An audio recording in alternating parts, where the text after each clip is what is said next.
As you could probably tell from the bulletin, the title of the message is Déjà Vu. If you remember Yogi Berra, he was famous for saying, oh, this was like déjà vu all over again. Have any of you ever had that experience? It's this idea where you think you've been to this place before, or you've gone through these circumstances before, or you've felt this way before, and you can't quite put your finger on it. But you just know that somewhere inside you, you feel as if this isn't a new experience. And it's with that title in mind that I want to talk to you today about Peter. And the text of the lesson is taken from John chapter 21, verses 3 through 6. Simon Peter said, I'm going fishing. We'll come too, they all said. So they went out in the boat, but they caught nothing all night. At dawn, Jesus was standing on the beach, but the disciples couldn't see who he was. He called out, fellows, have you caught any fish? No, they replied. Then he said, well, throw out your net on the right-hand side of the boat, and you'll get some. So they did, and they couldn't haul in the net because there were so many fish in it.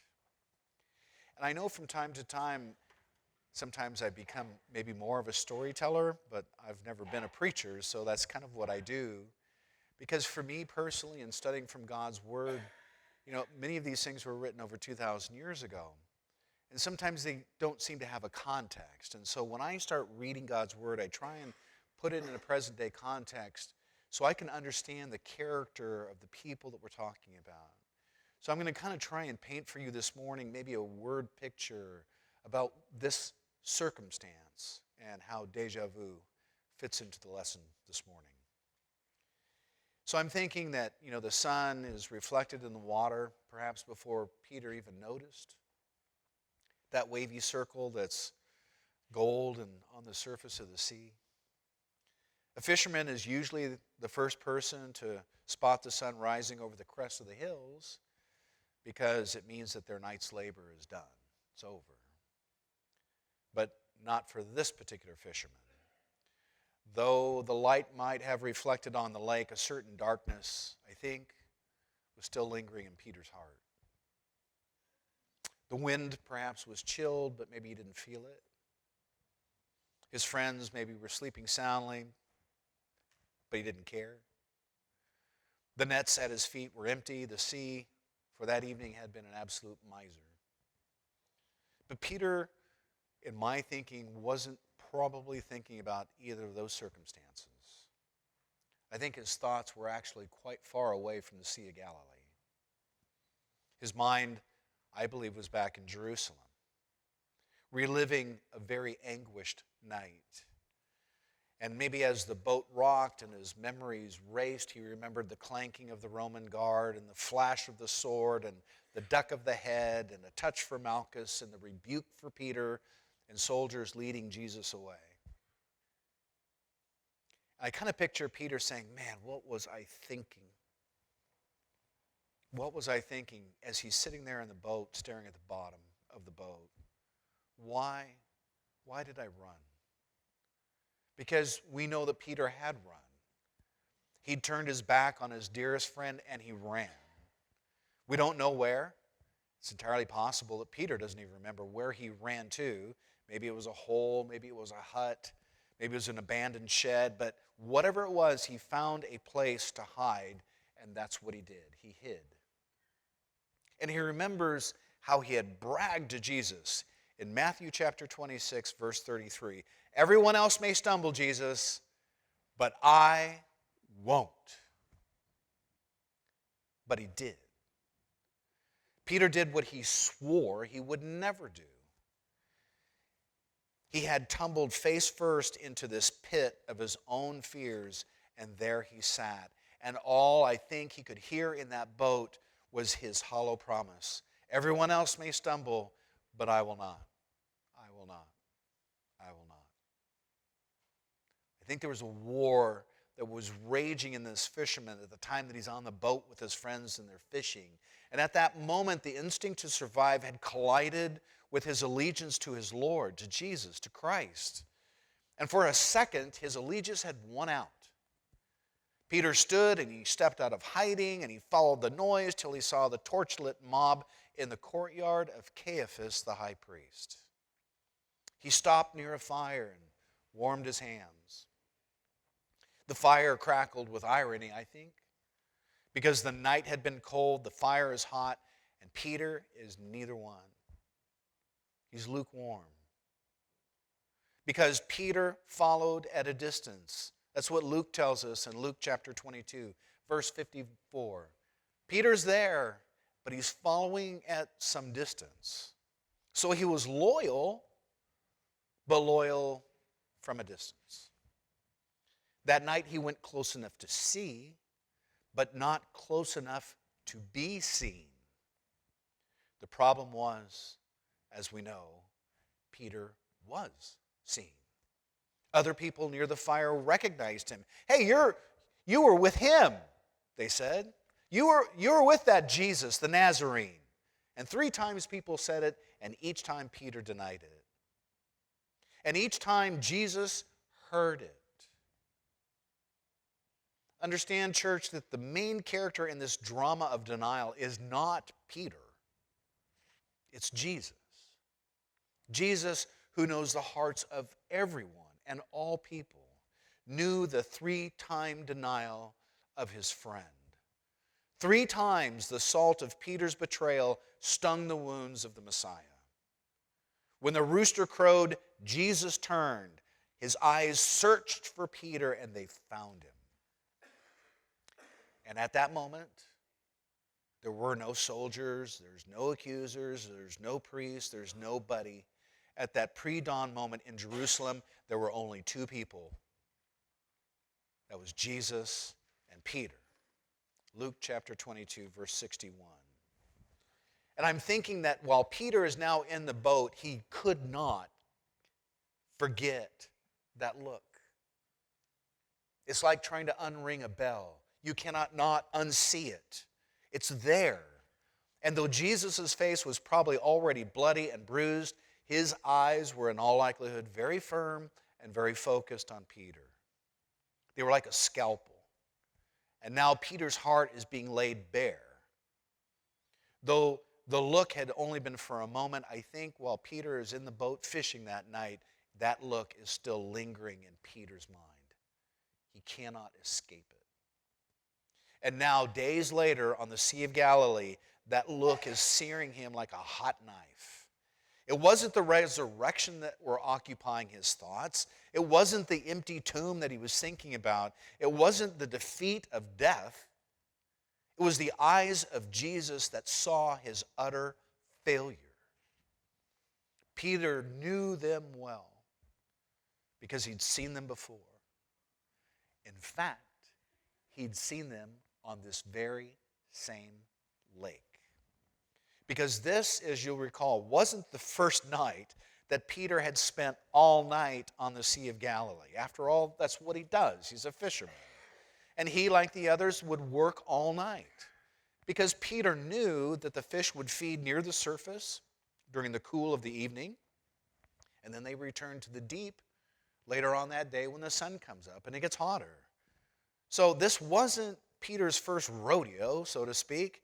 This definitely wasn't his first time spending all night on the Sea of Galilee, nor was this even the first time where he had done that and caught nothing. Because there was that time a year before, and he starts thinking, most mornings Peter and his partners would sell their fish, they'd repair their nets, they'd head home with a bag of money feeling that they had accomplished a great deal for themselves and for their family. And this particular morning, however, there was no money. There was no satisfaction. They had worked all through the night, but had absolutely nothing to show for it except their aching backs and their worn-out nets. And what's worse, everyone in town knew it.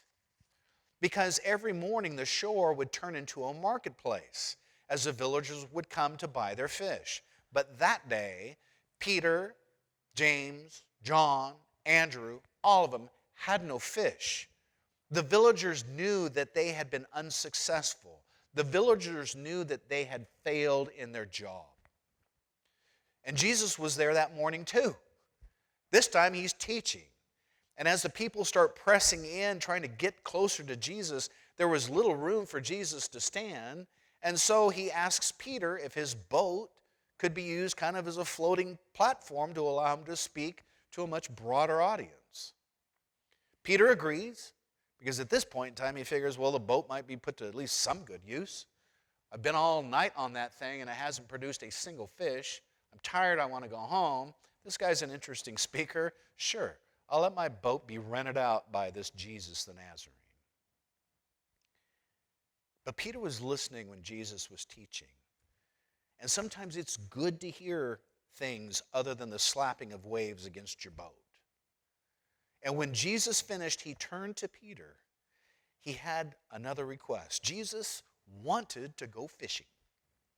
It says in Luke chapter 5, verse 4, "Take the boat into deep water and put your nets in the water to catch some fish." And at this point in time, I'm kind of thinking that Peter is just, no, I'm tired.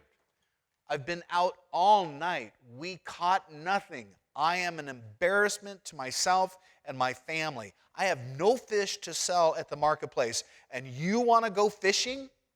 Really? The last thing he probably wanted to do was go back to fishing. The boat is now clean, the nets are dry, the sun is up, and Peter is tired. It's time for him to go home.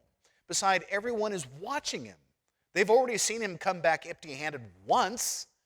Do you think you want to do that again? And what does Jesus know about fishing anyway? So Peter speaks, "Master, we worked hard all night trying to catch fish." And church, I want you to hear the weariness in those words. We worked hard.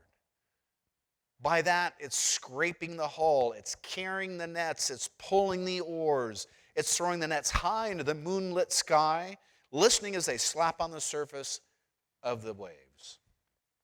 We worked hard all night. The sky had gone from this burnt orange to midnight black to morning gold. The hours had passed slowly as the wispy clouds had walked in front of the moon. The fishermen's conversation had been stilled and their shoulders are now aching. While the village slept, they worked all night long. And they worked all night long, what? Trying to catch fish. That was our job. That was our mission. That's what we wanted to accomplish. The night's events had been rhythmic. You know, the net swung out, it tosses high until it spreads itself against the sky. And then you wait. You let it sink, you pull it in, and you do it again. It's this throwing, this pulling, this throwing, this pulling, and every toss of that net is like tossing the net with a prayer. Oh, I hope this time I catch some fish. But every drag of the net that night had come back unanswered. Even the net is probably sighing as the men pull it out and prepare to throw it all over again. For 12 hours, Peter and his partners had fished. And now Jesus wants us to fish some more. And not just off the shore. Jesus says go out into the what? Deep. So it's not close by. Jesus is saying, I know you guys are tired. I know you haven't caught anything. I know you've been up for 12 hours working really hard, so let's do it all over again out in the middle of the lake.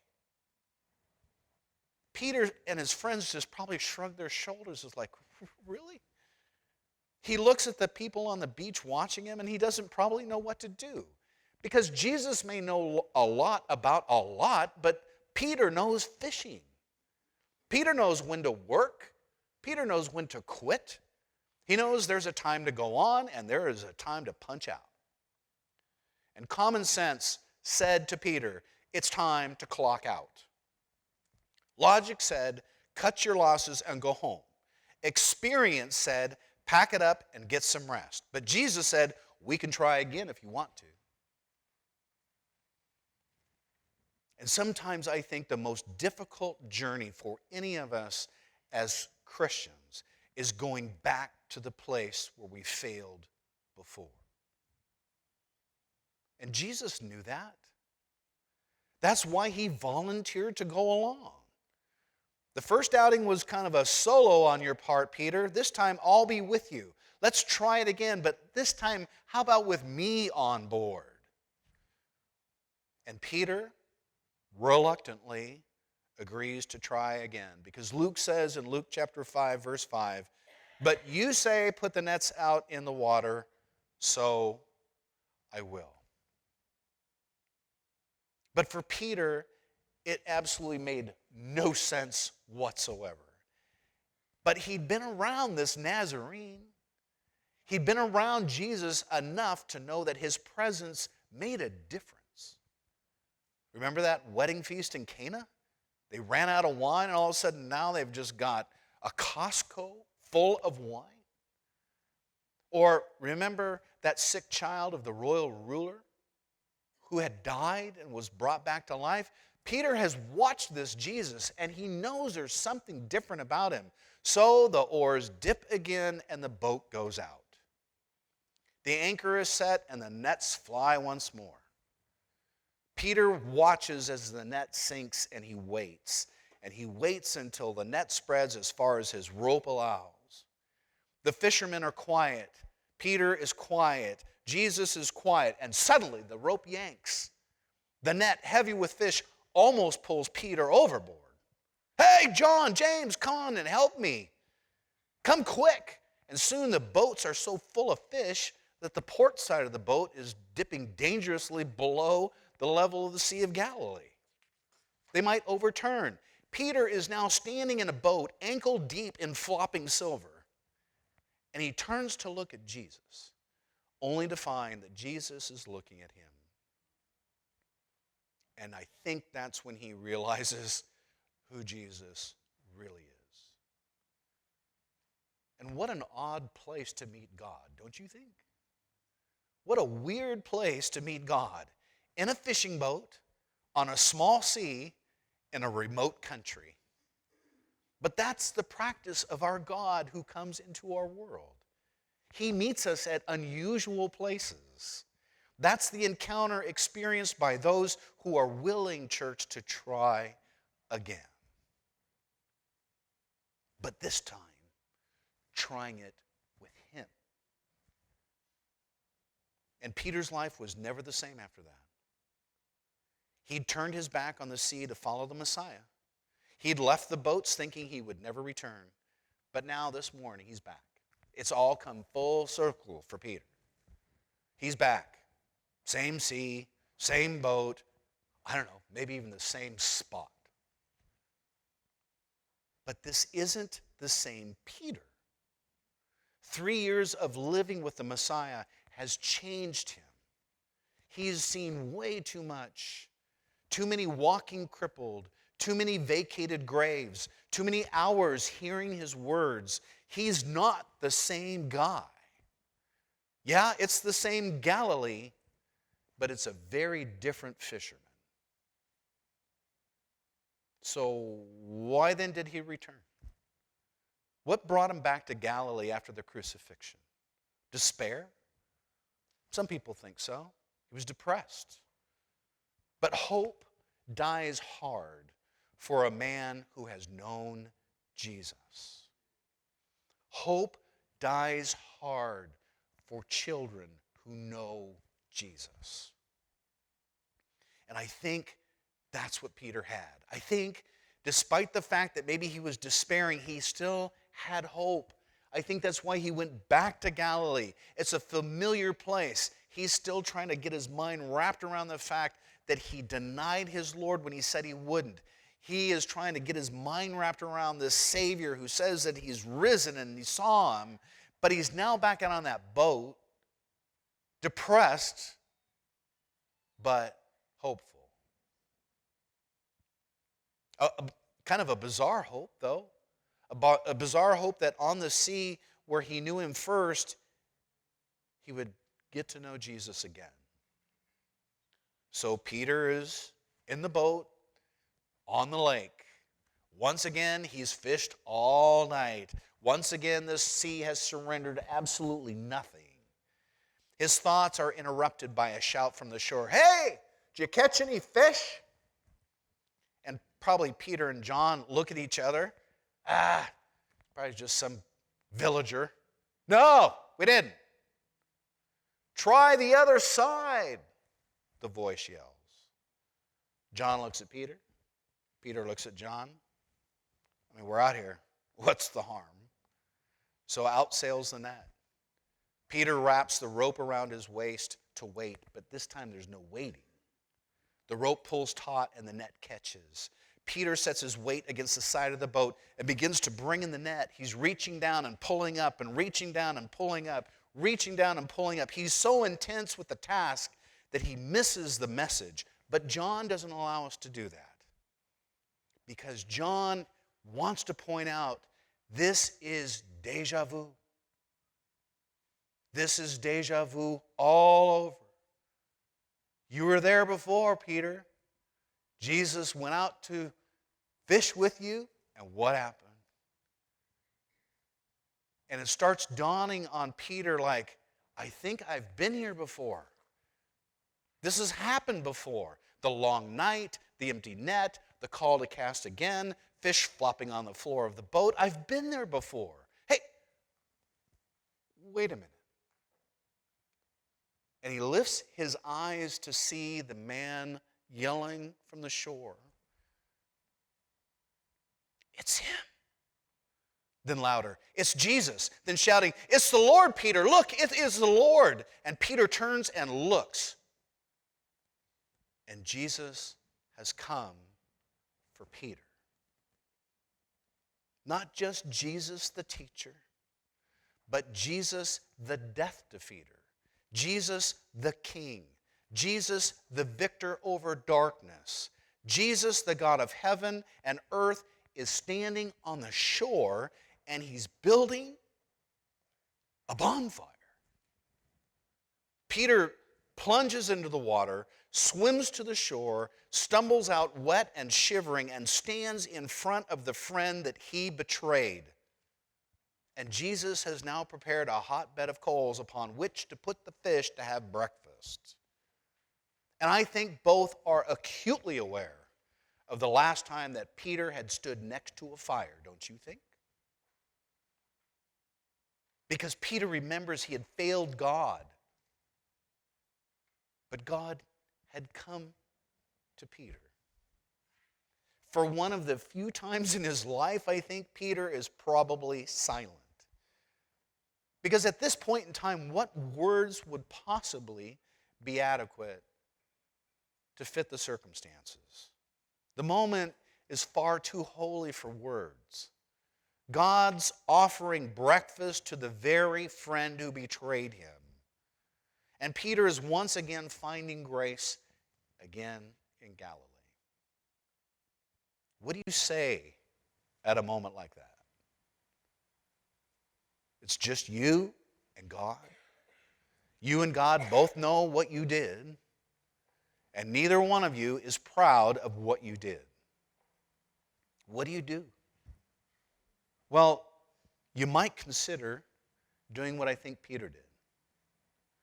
You just stand in God's presence. You stand in his sight.